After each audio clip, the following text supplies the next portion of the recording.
Cliff Mitchell grew up on a ranch in North Dakota. As the only boy in a family of girls, he dreamed of becoming a cowboy, fireman, an auctioneer, and a radio announcer. He has achieved all those goals. He's been a rodeo cowboy, volunteer fireman, operated a successful farm auction business, and for more than 53 years, he has been farm broadcasting on KASM, Albany, Minnesota. Cliff attended country school, but graduated from Minot High School 60 miles away. He smoked his first cigarette with his dad. Years later, when he quit smoking, his listeners knew it, just as they were aware of a successful battle with bladder cancer. Early 1945 found Cliff in the Army. He served 3 years as a paratrooper. Completing his military service, Cliff talked a rancher into letting him break his wild horses for room and board and $20 a head. He has passed this love of horses on to his son and grandson. After that, and 3 years of rodeo bull riding, which Cliff found a hard way to make a living, he moved to Minneapolis and used benefits from the GI Bill to pay for radio studies at the Brown Institute. Upon graduation, he was hired in May 1952 by KASM Albany, serving and entertaining central Minnesota farmers and his neighbors. From his usual 6 a.m. greeting of "Good morning, neighbor, it's time to wake up," through the noon hour, Cliff aired 4 hours of farm news, weather, and fun each weekday. The move to KASM was fortunate. Cliff met Ellie, a local Albany girl, and they were married in 1954. She is known as his most severe critic and the love of his life. They raised 3 children on their farm 4 miles from the station: Dean, Glenn, and Karen. All 3 became part of the Mitchell auction business. Dean and Glenn, as auctioneers, helped Cliff, and Karen keeps the books. Cliff cried not only farm auctions, but also many fundraising benefits. In fact, Cliff conducted the very first NAFB Foundation auction. That was in 1991 during the regional NAFB meeting in St. Cloud. And boy, does he know how to stir up the business. Now, there's one thing about a sale. I don't know whether you noticed this or not. You've got to bid before you have an auction. If you just sit there and look at each other, ain't a damn thing happening. But auctioneering isn't the only way Cliff Mitchell has helped to raise funds. He even broadcast from jail until enough listeners pledged to the Cancer Fund to bail him out.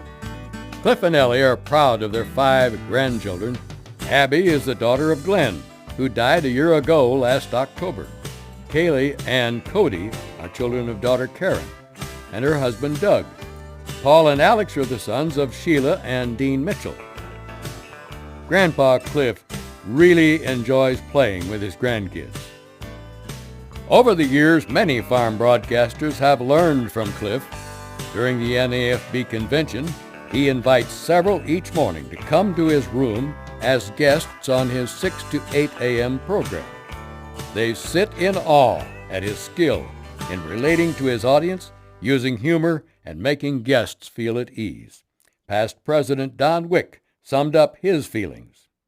I've always considered Cliff Mitchell a mentor of mine in this business. As far as I'm concerned, there is none better as far as being a personality or really giving back to their audience than the person we're honoring here tonight, Cliff Mitchell. While Cliff is on the air at conventions, Ellie is the perfect hostess, greeting guests at the door and serving the coffee and pastries, usually donut holes. There was a time when Cliff played a few polka records on the morning show. Music to milk by, he called it. But that was years ago.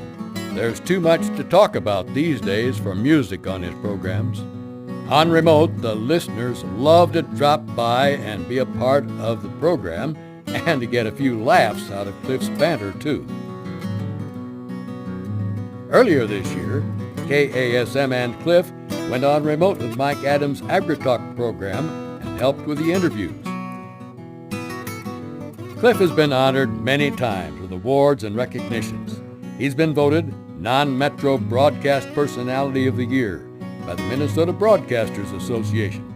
He is in the Museum of Broadcasting Hall of Fame, but as said, he is proudest of being named North Central Farm Broadcaster of the Year by his NAFB peers. Many of those peers turned out for the celebration of Cliff's 50th year at KASM. Don Wick remembers. When Chasm Radio hosted that 50th celebration for Clifford, there was a number of broadcasters there, myself included, Mike Hergert, Bob Bosel, Tom Rothman, Al Karstens. The list goes on and on. There was a roast honoring Cliff's many accomplishments or foibles in this business, really to celebrate a tremendous career. Newspapers covered his 32nd year, his 40th year, and went all out for the 50th anniversary in 2002. Maybe they'll report this story too. Cliff Mitchell, we are all proud to see you now a member of the NAFB Hall of Fame.